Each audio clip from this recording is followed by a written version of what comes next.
Yes, welcome to another episode of the Arsenal Fan Corner, episode 5, weekly review match reaction, Crystal Palace versus Arsenal. But wait a minute, we've got Super Kateta. He knows exactly what we need. Carrying at the back, Gabi in attack, Arsenal on the way to Champions League. Yeah, it Yeah, was an impressive. It was an yeah, impressive. It was an impressive performance by Arsenal against Crystal Palace at Selhurst Park. Okay, whatever you want to say, whatever you want to do, it's none of my business. 3 points on the board. That was a place we've not won in how many games? I think 2 games actually. No, two previous seasons we won there. That was their manager's last game of the season. Last game Roy against Hodgson. Arsenal at Selhurst Park, Roy Hodgson, we won. But against Vera, we've not Yeah. won. So it was kind of like payback time, Like they say, revenge is best served cold. So we went there 2-0, clean slate, going in there, picking the 3 points. But that's rude of me. I'm not only on this pod, I have Okbe and I have Akin making his third appearance on the Arsenal Fan Corner. What's up, guys? I'm great. It's a pleasure to be here, man. Aki, how you doing? Yeah, I'm doing very well. It's a pleasure to be here as well. Yeah, so on today's episode, we're just doing match reaction to the game against Crystal Palace, first day of the season. Every time they put us on a Friday, just because they want to make fun of us, but we rode the storm and we conquered. We stooped and we conquered. Discussing Crystal Palace game assessment, Arsenal's game assessment, Gabriel Jesus and Zinchenko game review, Saliba game review, potential incomings and outgoing, Arsenal versus Leicester City prediction. By the way, Leicester City drew today at the King Power Stadium against Brentford 2-2. So it should be a game we should pick all 3 points. But first off, let's start with the Crystal Palace versus Arsenal. So I'll be putting on the screen the match starts. Possession 56.3, possession percentage to 43.7. Shots on target 2-2. Shots 10-10. Touches 770 to 652. Passes 562 to 438 to Arsenal. Tackles 18 to 29. Clearance 19 to 24. Corners 5-3 to Arsenal. Offside 2-1 to Arsenal. Yellow 2-1 to Arsenal. Foul considered 16-11. But something baffles me here in this stats. I'm just saying this. Touches 70. They had more touches. They had more passes than us. Okay, let me start with you. What's up? Well, I mean, it was an odd game, if we're being very honest. But just like every other good team, at the end of the day, Arsenal were able to grind out the victory. That's the most important thing in the Premier League. And that's the most important thing in football generally. Irrespective of how much fancy football you play and how organized you are, or how hard you work, if you're not going to get the 3 points, if you're not going to be named the victor at the end of the game, everything you did during the game doesn't really matter at the end of the day. But I think Arsenal did work hard for that victory. Crystal Palace made them work hard. Crystal Palace was always threatening at every point in time, but I believe Arsenal had players who were up to the task to make things happen. It's funny that I would say that Jordan Ayew, I think, gave Granit Xhaka and Alexander Zinchenko a tough time because he just kept running raggedy at them. But after Tierney came in, Tierney was able to keep him quiet for a bit. Performance by Ben White against Wilfred Zaha, despite picking up a yellow card, but he completed 6 tackles. He was as fast as Zaha was. Zaha had good moments against him, but I think White had better moments against Zaha, if you ask me. So it was a well-balanced game, really. I think Hudson Edward did not make the most of the chance he was given. Because truth be told, Patrick Vieira does not have a permanent starting 11 strike. I mean, more so, he just recently allowed Christian Benteke to. But that was an impressive save from Ramsdale in that first half. Impressive. That first half, I believe the first half, Yeah, I believe Hudson Edward should have been a bit more assertive or should have been a bit more aggressive with the ball. Probably he was thinking about not hurting himself. First game of the season, you don't really want to pick up an injury. But I believe he should have done better because there was a difference when Mateta was also bullying or attempted to bully the Arsenal defenders, pardon my language or my choice of words. But it was so obvious that William Saliba was up to the task. Yep. Oh, I think the Gremlins are taking up away. Yeah, but Akin, what would you say? What's your take looking at the stats? Because you were mentioning something before we came live that apparently you saw the stats today as well, and there were some areas you were not that cool with. I would agree quite mostly. It was we had it tough, really tough, and as I always say, we won ugly at Crystal Palace. One thing Arsenal played was we were not bullied into a loss. It was a tough game, but then we stood our ground. We got the win at the end. So, like Ope said, it's the 3 points that matter. You go, you get the 3 points, and that's all that counts in the Premier League. You play beautiful football, you get 3 points. There's really nothing to write them about. So, shame to Crystal Palace. Good football. Well, I feel. Would I say because I watched the whole 90 minutes, and I feel when we got into the second half, it was more of trying to manage the game. We not wanting to concede early in the second half, and we kind of like sat deep, defended well, playing with Partey and Shaka. If you notice in the second half, Shaka didn't really go forward or didn't really have that forward movement like he did in the first half. So it was like more of sitting deep. And if you notice, there was something I noticed. Ben White didn't go past the half line for the first 15-20 minutes of that second half. So I felt it was a strategy, and the strategy worked well. But there was something that Crystal Palace did. They started playing the route one to the end of Zinchenko, using Ayu's pace, trying to trouble Zinchenko. And Zinchenko was in a lot of trouble, helped out one way or the other. But like Akin mentioned, winning ugly, getting the 3 points, who cares? And I saw a whole lot of review or bans from the so-called not Arsenal fans saying it wasn't impressive, we didn't do well, or we didn't play well. But this was Arsenal 12 months ago. Like I put on my status after we won. What a contrast from 12 months ago. 12 months ago, we were on the end of receiving so many backlash. We losing 2-0 to Brentford. And this was, we all know we needed a 3 point to start the season well.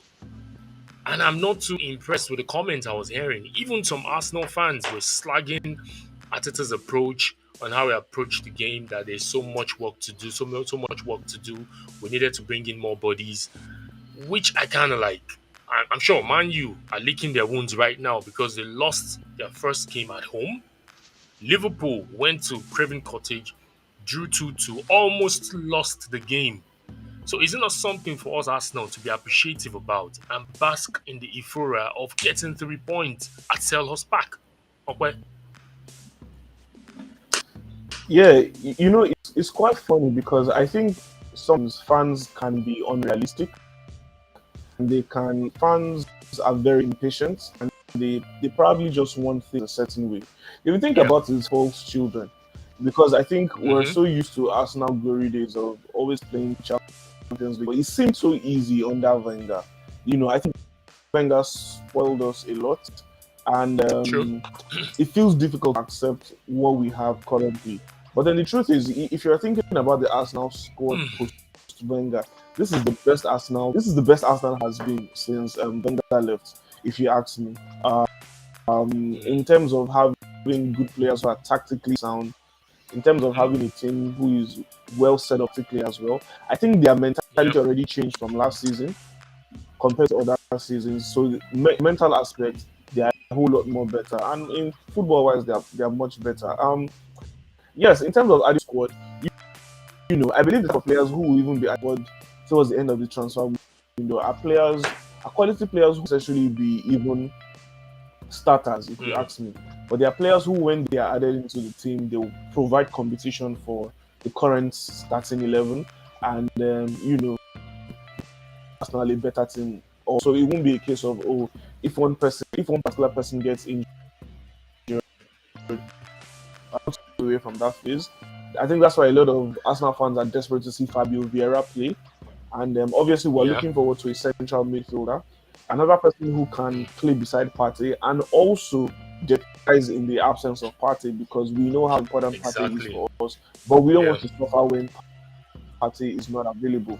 Also, desperately, I think we need another good quality left-footed centre back. Um, having this constant debate with a lot of Arsenal fans in the last couple of weeks since we saw the rejuvenation of William Saliba in the team, and then we've been thinking, having debates about who is going to be dropped. And a lot of Arsenal fans, unlike me, other Arsenal fans say, "Oh, sorry for Ben White," and I'm baffled because I think Ben White actually has a better passing range than William Saliba. But Saliba is obviously just so thorough in the way he defends, no nonsense. The only major reason why Gabriel would win in the squad ahead of Ben White is just simply because Gabriel is left-footed. And yes, mm-hmm. in fact, I think in defending, you see Gabriel is better. But then it's just that bright side to him. Ben White's calculative, defender, and he tries not to make mistakes. So I think we need a left-footed centre back who can provide competition for Gabriel. Pablo Mari is obviously on his way out. They are linked to AC Monza and Hellas Verona. Hopefully, he Yeah. makes a decision soon and he leaves. Austin Trump seems to have He taken had to a life he had a there. wonderful performance yesterday. He had a Yeah, great he performance did. He yesterday. was the Yeah, poster boy for the yeah. team after the game. But we Mm. both know that, or rather, we all know that he's not coming back now. He's probably going to stay Yeah. there the whole season, and he Mm. might be sent for the whole season, depending on the way. I mean, they did well. You can say they made a good decision with Saliba, giving him the 3 seasons on loan in Um, France. So you need a left-footed centre right competition. Yeah, so that's where it has in terms of players who need to be added to the squad. Akin, what's your take on the naysayers coming out against Arsenal, saying 3 points, yes, but not impressive, didn't play too well. This wasn't the Arsenal that we wanted. We wanted slick, sweet football, not the pragmatic football being played by Arteta. But for me, 3 points all the way, man. What's your take? okay, so I would agree, but it's unrealistic. First of all, it's very, very Yeah, unrealistic. Palace side last season they defeated Manchester City home and away. yeah, Man Like City, the yeah. Players Park is one of the most aggressive grounds in the Premier League. So for you to go first game of high spirits, their fans were really loud on Friday night, and then you come away. There were times where they were booing, they were really loud and they were really aggressive to ensure that Arsenal get a loss. So I don't know what's their plan, but then I think Arteta gave a good account of himself. He did really well on Friday, and I think the future Yeah. is bright for him. He should not listen to them, and he should just keep doing his thing, because, like Okpe said, this is like the days of Wenger, and the future looks bright for him. He's keep up to his process and projects, and yeah, it's been Well, good so I far. feel for me, I feel this season the pressure is on Arteta because if you are in any organization and the owners back you up, let's say for instance you're an IT guy, which I am, the owners of the owner of the organization sends you on courses, invest in you, send you on professional courses, you go in there, you get the certification.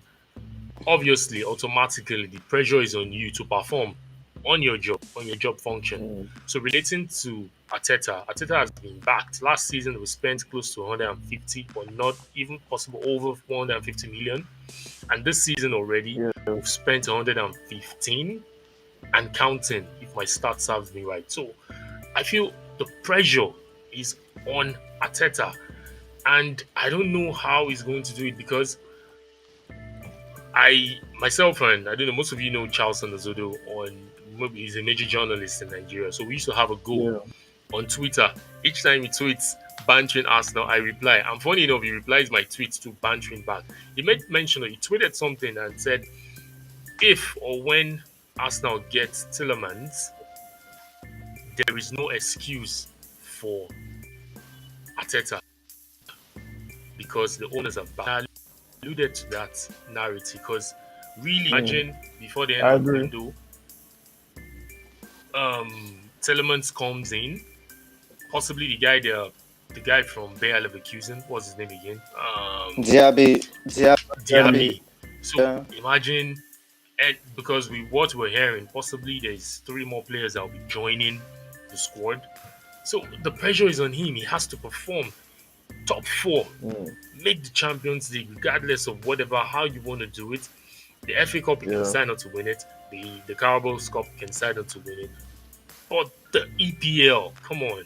And also the Europa, because I want Arsenal to win the European title. But first, let's yeah. move. Sorry for that. Let's just move straight up to this guy, Gabriel Jesus.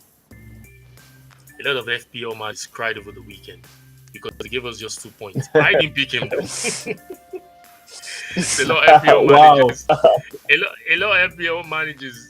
Did I? Yeah, I picked him. Sorry, I picked him, but I didn't make him my captain.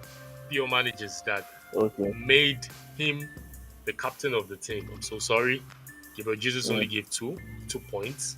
By the way, our FPL, mm, fully with FPL 2022-2023 season is on. We had 180 something managers that joined us, which is more than last season because there are cash prizes and jerseys to be won. So big up to everybody that joined, and we hope the best manager wins. So back to the episode. Gabriel Jesus, we're reviewing him now. Its performance that day. Did you think he forced it, or it was under a lot of pressure? Being the EPL, this is not the preseason, so I need to open an account. Do you think the pressure was on him? I don't think so. I don't think there was unnecessary pressure on him. I believe it was just another big game, but he was playing on different color. I think you need to give credit to um, Joachim Anderson and Mag. Mm-hmm. They have a very beautiful partnership in that setup back position. Also, big up to Tyreek Mitchell and Nathaniel Klein. I believe they did the job. And before Ducore was decent, although he was by Jesus and Ode, that they gave him baptism of fire. But you need to give credit where credit is due. Crystal Palace had a really tight defense and they had a solid defensive midfielder in Bray, if you Mm. ask me. So, but then again, Jesus was still able to cause havoc a bit. He created a couple Yeah, of he did. chances in the opening 20 minutes, and from there, Mm. I think, at the point in time, I was hoping that I think dependent on the scoreline, I believe there could have been a point in the game where Edin Ketia would actually come on and Arsenal would have played with two strikers. Point in the game where I felt like we needed someone who had an eye for goal aside Gabriel Jesus on the pitch. Mm. But then again, obviously, it was clear that Ateta's tactical point of view was that, you know what, we've got the second goal already. We're good now. Let's just maintain the feel of these players. Let's try I not to think it was get when he injured. brought in, for cutting you, I think it was when he brought in Nketiah and Tierney that we had that Yeah, impetus to attack more exactly. So we because had there a were new fresh push. legs. Yeah, we had the new Yeah, push. yeah. Yeah. Exactly. And Jesus being himself, he's thinking about other games as well because we've got a truckload Mm-hmm. of games coming up, and will be particular about his fitness. He wants to play every game and score a goal in every game if it's possible as well. So if he feels that he has exceeded energy for this particular game, he would not want to do it and overstretch himself. So I think it was a decent performance if you ask me, but I just think Crystal Palace defense of the midfield was good enough and good enough to not Gabriel Jesus. Yeah, so that's what I think about Jesus' performance. I know you can't wait to see Gabriel Jesus celebrate like this in the EPL. What's your take on Yeah, him? definitely. So himself against Crystal Palace, it terrorized their defense. Like I said, Ali Anderson. I don't know that guy. That guy is, if he goes to a top club, it's going to be a top. His passing range, Mm-hmm. his defensive abilities is actually very good. So tough night for Jesus. Like Jesus was really good. If it was probably like a more relaxed, he would have had a couple of goals, Yeah. and stuff. So He was. There's no pressure on him. No pressure. Everyone knows he's going to score. He's the focal point of the team. It's day he drops up defenders to link up play. Sometimes you see him coming in from the left. We're giving Dukure a tough time. So I think he gave a decent account of himself on Friday night. Pressure. Like you said, for the FPL guys, Yeah. I pray because I know I was like of putting Jesus in your FPL. Don't panic. It's like crypto. Don't panic. Just leave it for next week. Wise words. But there's something we can't take away. Gabriel Jesus, is it Jesus or because I just love sticking with Jesus. Jesus. Let me just stick with Jesus for the benefit of this. He's human, definitely. He is human, and he will feel that. He will feel, the monkey will be on his back. If against Leicester City, which we're still going to come to review later in the episode, if come next week Saturday against Leicester City, he doesn't score, he's not on the score sheet, the monkey will be on his back going into our next game, I think, which is Aston Villa away. So, yes, I know he's a professional. The pressure shouldn't be on him, but come on, he's human. The pressure will be on him regardless. And I wish and I hope he scores against Leicester City, so he opens his account, and we know from there on. See, we can imagine Haaland scoring 2 today against West Ham.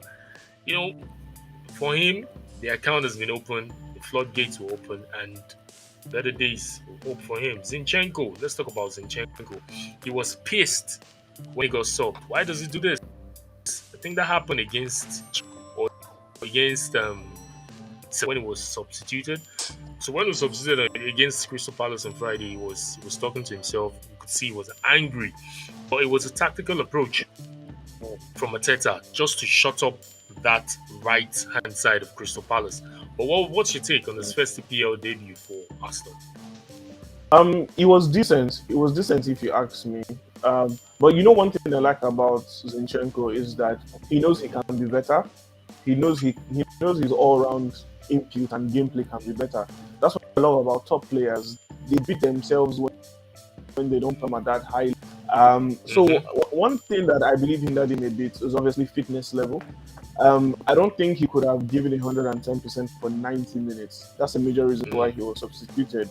But then again, his performance was good enough. Although there were a few times where it seemed to be like Jordan Ayew was trying to get the best of him or could get the best of him. And and Eberechi is there as well, trying to get at him and getting in between he and Gabriel. So I think he was upset about those moments. But the truth is that when you come up against a good team, it's bound to happen. But I love it anyway. That's what I want from a new signing. That's what I want to see from every Arsenal player, And I'm glad that Arteta has made that permanent, So Arteta has made it clear that, look, I'm always going to make changes. But the main thing, I'm always going to do what is right for the team. If you're in good form, if you're playing well, if you're on your best behavior, you will play. But at the end of the day, I need you to still get me results. If you're not getting me results, I will change you and I will do what's needed for the team to get the 3 points. So that's what I want from Zinchenko. He should keep it up. For me, it's only going to get better. I just want to lay emphasis on the major edge he has over Tierney, which is the fact that he's so comfortable getting into positions that you never see Tierney get into, especially that Xhaka position. And then I think he makes Xhaka a player as well, because we can then obviously see how versatile Xhaka can be, even though we've seen it in the past, but now we can see Xhaka doing it willingly and happily. Before Xhaka was basically doing it to provide a defensive cover, but you can see how both of them interchange positions. It's almost like poetry in motion, number 34, number 35, interchanging positions and being able to switch play is beautiful to watch at the end of the day. Just like Akin mentioned in the last Arsenal Partner podcast, he said one pass I can't get out of his head was the first pass. It was the first pass Zinchenko made against Chelsea. Against Chelsea. Yeah, true. That was statement maker, if you ask me. That was him just saying at that, look, I understand what you told me to come into the team to do, I'm not going to waste any time. I'm going to hit the ground running. So Yeah. I love the attitude from him. He should keep it up, and then he should make life difficult for Kieran. That's what it was good enough. But that's the competition we need. We need that squad. Yeah, definitely. Zinchenko. Yeah. So, Uncle, I respect Zinchenko as a player. I like his technical and his professionalism. He's a very, very professional player. And against Crystal Palace, he gave a good. Then, like, they were so direct. There were some times where he lost some duels with Jordan. With Jordan Ayew. Yeah. With Jordan Ayew. And then we could see the difference when Tierney came on. It was positioned better, like defensive wise. Like it could take up like better defensive. Then, like Okpe said, the way they interswitch, Xhaka and Zinchenko dropping in central midfield positions is doing like really, really. I'm just happy with is the competition. Like we have two good players at left back, is where they're going to trouble your left side. You can have Tierney, and for games where you just really want to play, you can have Zinchenko get into like numerous positions, disrupt the right hand, and like have a really, really good game. So against Crystal Palace, it was average from 5/10, but then he did his job, and you could see when they substituted him, he was virtually like he knew, and that's what we want to see from the players. You can do better. You keep working hard, and end of the day. Well, I just feel, man, I'm so gassed for this season. See, in my office, I think I mentioned it on the episode on the pod here that my MD CEO is an Arsenal fan. So here is what he does. Each time Arsenal get beat, Monday morning, he's coming to my desk and saying, "Here's Alpha." So now I'm waiting for this. Monday. Apparently, last season, if Arsenal wins the title, it was going to give me £1 million. But that didn't happen. So this season, I would try, because I know you listen to our episode once in a while. So this season, I'm going to try to wager that if we make Champions League sports, I'm going to get £1 million. So I would try. Yeah, you should do that. You should do that. That's a great incentive. Hopefully, Arteta and the boys don't disappoint you. He's a smart man. I know the condition he will put is if we win the league, not qualify for Champions League, because he knows we're ready. So, apparently yesterday we were at work, we went for a business review, and I bumped into him and I said, "Sir, we won yesterday," and he was like, "Come on, get out." So, so he's always waiting for Arsenal to lose, and he will come to me and say, "What did I tell you? What did they play?" So you see, I think this season, like I said, I'm gassed. Seeing what happened against Crystal Palace, you could see Vieira told his guys to keep using the right flank. They saw the frailty there in Zinchenko defending, and I think he was able to weather the storm, even despite him not being that fit. But you could see when Arteta was able to make that tactical switch, and the rest is history. So with this season, we having 5 substitutions, each team having 5 substitutions to make in a game. Chelsea made the entire 5 substitutions yesterday when I was watching their game, and we only made 2 on Friday. So I'm just so happy that even if we are in a position where, remember last season where we found ourselves drawing Wolves. We were trailing Wolves before he made those substitutions. Pepe and Lacazette, only Lacazette.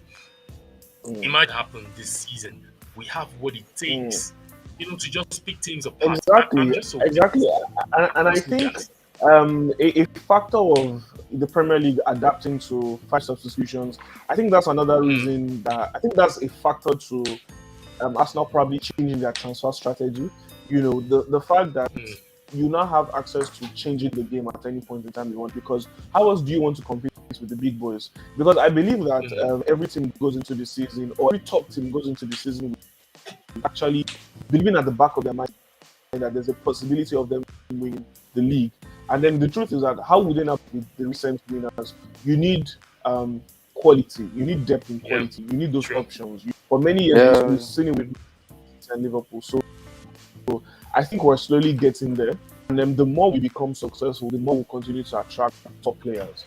So yeah, just like you said, it's a very exciting season. It's an exciting season to be an Arsenal fan, and hopefully, we achieve things that we probably didn't even plan to achieve.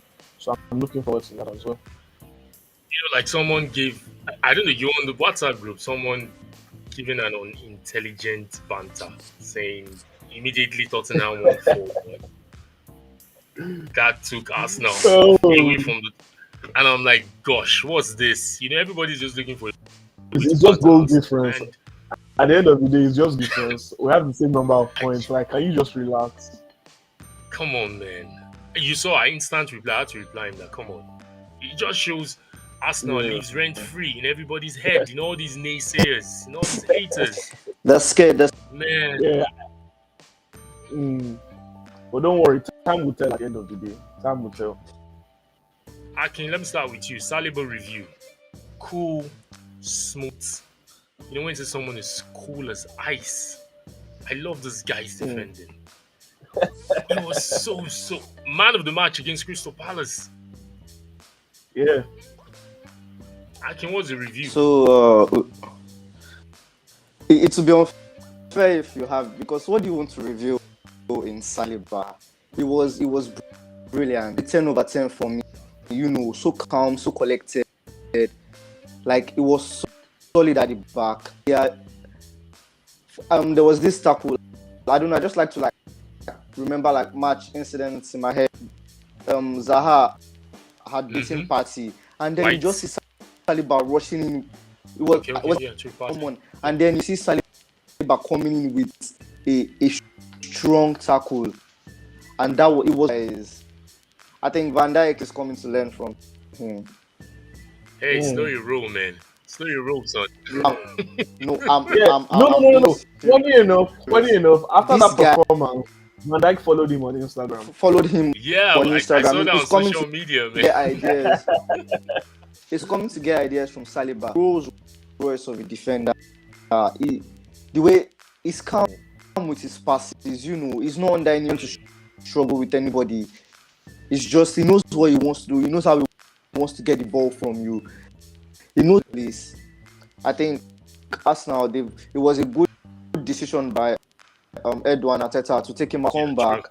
True. I big them up for that, man. Yep. Saliba is. I'm looking at the end of the season. He's someone who is going to enter team of the season if he continues. Injury does not disrupt his career or the season for him. He's going to enter the team of the season. I don't see any defender, and he's young. Saliba is not up to 22.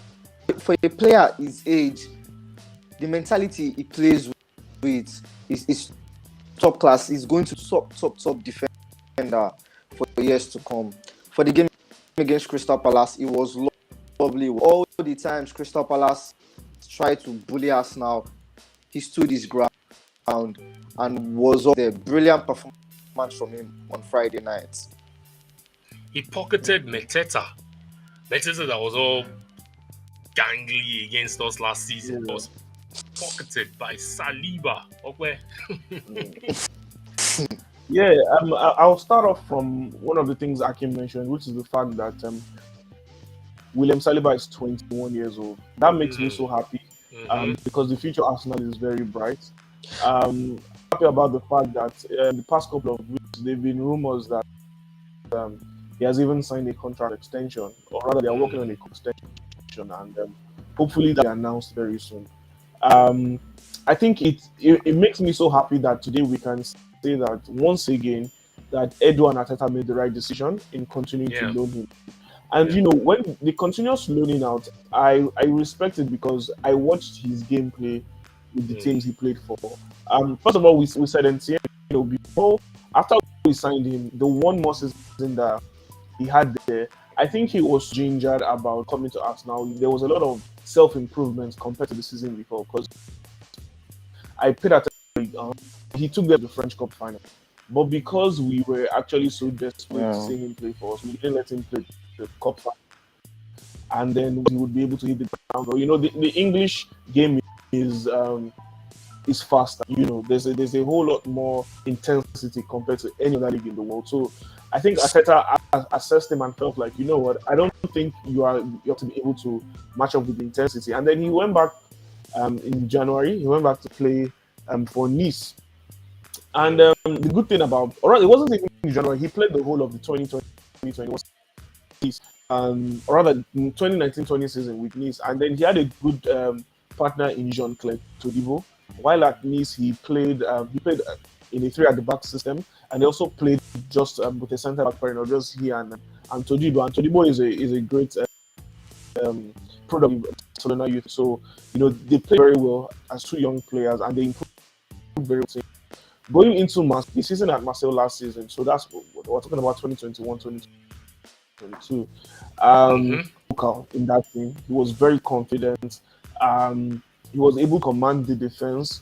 He also played in a three at the back system once in a while. So he has played in every position in a three at the back, being in the middle, being the controller, being on the right side, being on the left side as well.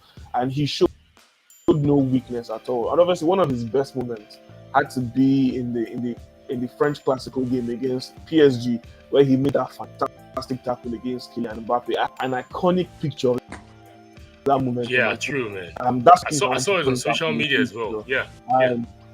Yeah, it's a great picture. And seeing his reaction after making that tackle, you know, that look, this is someone who loves defending. That reaction he made just reminded me of a Vidic or a Ferdinand, people who are drunk on defending.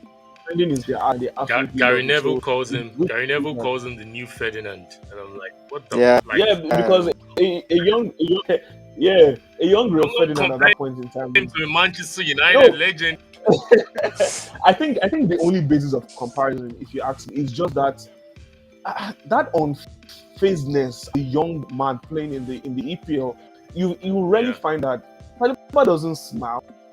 He has a very straight face when he's on the pitch. Nonsense, clean tackles. But Yeah. here's something I saw about him that. I Saliba saw that him I that feel he Friday. needs He to was telling. improve. I saw him that Friday. He was telling the other Yeah, guys, "Come on, come yeah, on." mentality, get your head in the game. Yeah. Yeah. That's what Yeah. that's what you want to see from him, and that's obviously a future leader. But the only aspect of his game that I feel he needs to work on is spreading passes diagonally. So Saliba makes good passes, Yeah. but they are always safe. He makes the pass when he's absolutely sure you are going to get the ball. I think what will make him start competing with Ben White, or what will make Ben White start feeling jittery, has to be when Saliba gives those fence cutting passes. You know, if we can see that from Saliba, then I think we'll be looking at a world-class defender. Obviously, without, he's a much better defender at 21 than Van Dijk was. Van Dijk was still at FC Groningen at the age of 21, so you can't even compare them at that age for me. So he's on course to being a much better defender than Van Dijk, and hopefully he doesn't allow arrogance get to him. Hopefully he continues to improve on his game, but all-round play. Obviously, there's a reason why Didier Deschamps already invited him to the French squad. So with Varane not playing well, you might see Saliba taking his place at the World Cup come Qatar 2022. So And hopefully he has experience. You said what? He has a beautiful World Cup experience. Yeah. You know, we saw Van Dijk being schooled by a 40-something-year-old. Is Mitrovic 40? No, Haba. No disrespect. No disrespect to Van Dijk, but you know, I was curious over the weekend. I wanted to after that match. I just wanted to check Van Dijk's stats, and Van Dijk is 32. Yeah. I thought Van Dijk was 20s, but damn, that guy's... He joined Liverpool. He joined Liverpool at the age of 26. Yeah. He's turning 26. You know, see, but for now, he seems to still prime. When you see a defender like Saliba, the class Man, Arsenal, we don't suffer. If you now remember, we having the likes of Mustafi, having the likes Mustafi, of what about when we had Mikel Citra, oh Squillaci, jeez, Skilashi, and Ignace?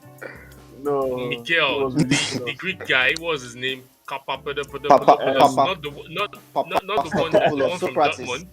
Socrates, yeah, damn, Socrates. Socrates, jeez. Socrates, yeah. So we've One gone more of through it, but Saliba, we thank God. one more of Saliba. So because looking at it, Arteta right now is spoiled for choice in that defensive pairing because if you want to play Mm, four at the back, Tomiyasu is still there. Does Tomiyasu come yeah, straight? So what happens to Ben White? What happens to Gabriel? Well, for me, I'm excited to see what happens after Tomiyasu comes back. it's Honestly, I'm Arteta's really headache. excited to see what. Yes, it's Arteta's headache. It's It's a not mine. pleasant headache to Let him. have. Any type of Let him. manager want that headache. I love that. Yeah, It's good for Arteta. yeah. So because of time, most of 30 minutes, but it's 41 minutes ready. Let's just put on against Leicester City at the Emirates. Let Akin go first, or then I go last. Sure, prediction. Okay. Not to. I'm not being outrageous or anything. I think Arsenal is going to. I'm looking at 5 to 6 goals Oh, gee. because I believe. Wow, I have my reason. wow. Fabio Vieira is going to have like a short cameo in that game, and then that guy in a short damage, and then Tomiyasu might be back, so you're having like a full Arsenal team during the week. Maybe Diaby is going to come, so everyone is going to be on form. Jesus Mount. I'm looking at, and then if you look at the Leicester game today, they were 2 goals up. They drew the match, and you don't know who is going to leave Leicester City during the week. That is currently fighting to Elements. Elements can leave. We don't know. So yeah, I'm looking at 5 for Madison as Arsenal. well. Yeah. 5. Wow, that's so That's a that's so huge bold. statement for Arsenal. Arteta said it. Arteta said it as well that he's looking to score 90 plus goals this season. 88 more to go. 6 out of the 88 is coming on Saturday. I said it here. Wow. So, Great. yeah, That's we'll what I remind you. We'll remind you when we come for the Arsenal Leicester City preview, review rather. So, but 3 points for Arsenal. That's for me. That's Yeah, what matters. definitely. Yeah. Okay, your prediction. First of all, just let me say that I hope what Akin says comes true. Deep down, I hope it comes true. But for me, I think Leicester City still have a decent squad. I was perplexed by the sale of Kasper Schmeichel. I don't really know what's going on at Leicester City. They haven't signed a new player this season, and Kasper Schmeichel has left. Harvey Barnes has a long injury layoff. They've got another player who has a new injury layoff as well. I've forgotten who that is, but James is available. James Madison is there, and it was a 2-2 game. So definitely they have a problem of not being able to keep a clean sheet. So, Isn't Didi back? we did well against them. I didn't see their lineup. Indeed, he's back. He did. Okay. He's back. He started in the game for them today. They do with a 3 at the back today, and but we played well against them home last season without a Gabriel Jesus, without a William Saliba. Yeah. So it's very easy to see us now getting away with the victory. But I think it's going 2-0. I see Gabriel Jesus scoring a goal and an assist from Bukayo Saka. That's all I can predict for now. And I definitely 3-point clean sheets. 3 points and clean sheets for Arsenal. You see, this is what So 2-0. we want. This is what, as of 2 seasons ago, we couldn't beat and say, oh, Leicester City's coming to the Emirates. We would either be saying, possibly it's a draw, or we'll nick a win. It's 5-0, 2-0. Come on. Happy times to be an Arsenal fan. But for me, I'm going to predict. I'm going to predict. I know I would want us to still have a clean sheet, but my prediction is 3-1. 3-1. We're picking the 3 points. I know there is this noisy guys as our neighbor, because for me, if it happens 5-0, I'll be so happy because the goals matters. The goals really matter. We saw them beating Yeah. Southampton, even if two of the four goals that they scored were costly mistake from Southampton defenders or players. But we need to score. We need to score at least an average of two every game we play. Average of two goals difference. Even if we're conceding, if we're going to get one, we should ensure it ends 3-1. If we're going to concede two, we should ensure it ends 4-2. If we're going to concede three, we should ensure it ends 5-3. So for me, the goal difference is going to matter a lot this season. But it's going to be a big test for Tottenham Sports. It's going to be a big test for them against Chelsea. They go to Stamford Bridge. So my eyes is going to be on that one. And hopefully we'll pick Mm. up the 3 points. It's nice doing this with Hope you so. guys. This is the That was a pleasure. Arsenal Fan Corner match review, but also it falls under the EPL review because we're doing things differently this season.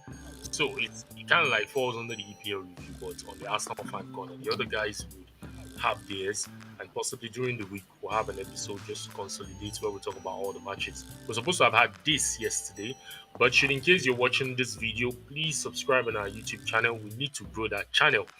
Please, and thank you for all the subscribers. Thank you for all the subscribers. Thank you for all the new followers on our Instagram platform and Twitter. We really appreciate you.